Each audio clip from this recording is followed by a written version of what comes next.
NFL Week 10. We're ranking quarterbacks. We're ranking tight ends. We're ranking the defenses that you want to have for the rest of season and Week 10 specific. We're going to go tier list all three of these groups. Starting off for Week 10, we have 4 teams on bye. The Bengals, the Chiefs, the Cowboys, and the Titans. You're still going to see those teams on the list because rest of season will be factored in here. Honestly, Mahomes was in S tier. We got to drop him after that bad performance. But honestly, rest of season, I wouldn't have Mahomes in A-. I'd have him in A tier. And honestly, I'd have Hurts a little bit below him. But I'm going to put Lamar back up where he belongs. Josh Allen's going to remain in the 1 spot. 2 rushing touchdowns in week number 9, both on the goal line.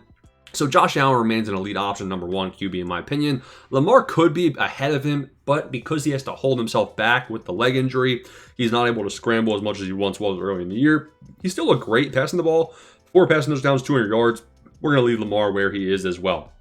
Mahomes, rest of the season outlook, I still have him as QB3. He still is one of the top quarterback options so far in fantasy. Bad game. Bad games happen. Jalen Hurts takes on the Green Bay Packers. Just the tush push alone on the goal line gives this guy a lot of opportunity for good games. You know, he averaged in 2024 1 rushing touchdown per game. That's a high rate, man. You can't really put him much lower. Drake May, Baker Mayfield, Prescott, Dart. I'm going to put Dart all the way up here in the rankings, right behind Drake May. Dart has been elite through the ground just as much as Drake May has. So Drake May might be a little bit less, I don't know. Between May and Dart, it's really a true toss-up, but you only have one of these guys on your roster. So I would just start either one of them. I think these guys are high rankers, high risers in the rankings. Baker Mayfield and the Bucks, they come in on a tough matchup here in week number 10. They take on the New England Patriots. They're actually 2.5 point favorite in that game. So I think May versus Baker, one of these guys is going to have a great performance. Now, is Baker going to have the weapons? Evans is not going to be there. Is Godwin back? If Godwin's back, I think Baker's stock rises. I mean, you have Bucky coming back too, presumably in week 10. Prescott's going to be on a bye. We'll see how Prescott plays on Monday night. You guys will already know that. Bo Nix, he's got to fall. He's got to fall. Daniels, when healthy, is a good option, but can you trust him to be healthy? I don't know. So the rest of the season, that's why Daniels is a little bit lower. Now, the one name missing is Indiana Jones, and I would put Indiana Jones actually ahead of Baker Mayfield. Indiana Jones had 1 passing touchdown, but he had 1 ground touchdown as well on a little tush-push action. And he had over 300 passing yards. Indiana Jones is going to be A-OK. You have Sam Darnold coming in here as C tier as well. I haven't seen him yet on Sunday Night Football, but Sam Darnold, he's a good option, man. Him and JSN are just a very good pairing. I'd honestly consider starting him as well. Justin Herbert had a great game. I have him at the top of D tier for a reason. Goff, Stafford, Caleb. Stafford, week in, week out, has been a great fantasy option. He just keeps passing for touchdowns to Devontae.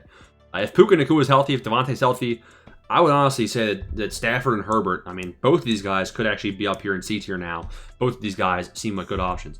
Caleb Williams is also going to be a name that rises up back up to C tier. I think he has a higher ceiling potentially than the guys ahead of him. I just don't trust him week in, week out. He has a higher ceiling because of the ground. He looked good, but not how many times are the Bears going to put up 47 points and win 47-42? You know what I'm saying? So I'm going to keep Caleb Williams right there. Jordan Love, bad game. Kyler Murray sucks apparently now, and he's injured. So I'm going to put Fields actually ahead of Kyler, but I don't trust Fields that much either. Purdy coming back from injury. Penix had 3 touchdowns. I'm still not impressed. I'm still not thinking, oh, Penix is going to be great the rest of the season. Joe Flacco. Joe Flacco knows ball. Joe Flacco knows ball. And to be honest, I'm putting him there. I am. Call me crazy. He's got great weapons. I mean, somebody in my league, when there's QB bonuses and 6-point passing touchdowns, put Flacco in, he dropped like 30-plus points. So I think that's where you got to have those guys right there. And I think the rest of these rankings are okay. I don't believe we're missing anybody of too much importance. Let's head over. I mean, JJ McCarthy, are people going to ask me to put him somewhere? All right, JJ McCarthy, are you happy? Are you happy? Gino, okay, 1 good game. I'm not convinced. 4 touchdowns, oh, that's great. I'm not convinced. So there are the QB rankings. We'll head over to tight ends next. Looking at the tight end rankings. First things first. The S tier guys, Ferguson, Warren, McBride. Okay, it's not terrible. Warren didn't have a great game. I think McBride, honestly, might be the top S tier tight end. We'll see how he plays on Monday Night Football versus the Cowboys. You guys probably already know how Ferguson and McBride play, but I like them where they are, and I like how the S tier looks. Now, Bowers is back from injury, baby. And am I ready to put him at the top of S tier again based on a great game? To be honest, yes. there's not many bright spots here on the Raiders team, so they're going to be giving the ball. I think Bowers is back, baby. I think that as long as Geno Smith has some decent quarterback play in his system, then Bowers is going to be great. So I like the S tier where things are. Kittle, let's wait till Purdy's back. Purdy should be back this week, so I mean, sure, Kittle could be here, but he's coming off of the hamstring injury. I want to see some more from Kittle before I can consistently put him in S tier rest of season. Tucker Kraft, how the mighty have fallen. How the mighty have fallen. ACL, it's not looking good. So Luke Musgrave, not on this list. I put Musgrave down here in D tier. Kyle Pitts, bad game, better days ahead. Kelsey, I'm going to leave that where it is. Laporta had a good game, but to be honest, I'm not convinced it's going to be something that's consistent. I like the B tier how it is. One name is missing, and that's Harold Fenton Jr. I put Harold Fenton Jr. right here at the bottom of B tier. Ingram stinks, and Njoku stinks. I mean, he's good, but he's not getting the ops, and the Browns' offense is just terrible. Hockenson had a good game. Goddard, we're going to leave where he is. Takes on the Packers. It's hard to trust Goddard week in, week out. There's going to be volatility. You should just be aware of that. Ertz, Henry, Johnson, likely. Like, realistically, who are you looking forward to start at tight end? There's a name that's missing. It's Gatson. So Harold Fenton Jr. should be right here. And then I'm going to put Gatson, to be honest, right ahead of Fenton. I think Gatson's a great tight end option rest of season. And to be honest, I'm going to put Gatson ahead of Pitts. Gatson will be ahead of Pitts. And then Fannon's going to be right here. So that's, right off the bat, that is an extra 2 tight ends not on this list. And now you're at the top, top what? Top 10. That's top 10 tight ends rounding out B tier. Hunter Henry, I mean, I'm not too convinced. Andrews had 2 receiving touchdowns.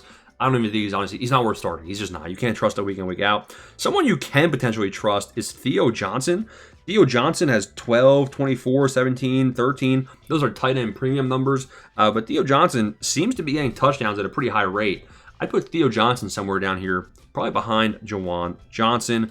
Dalton Schultz seems to be having some decent games. I'd put Dalton Schultz probably down here towards the bottom of C tier.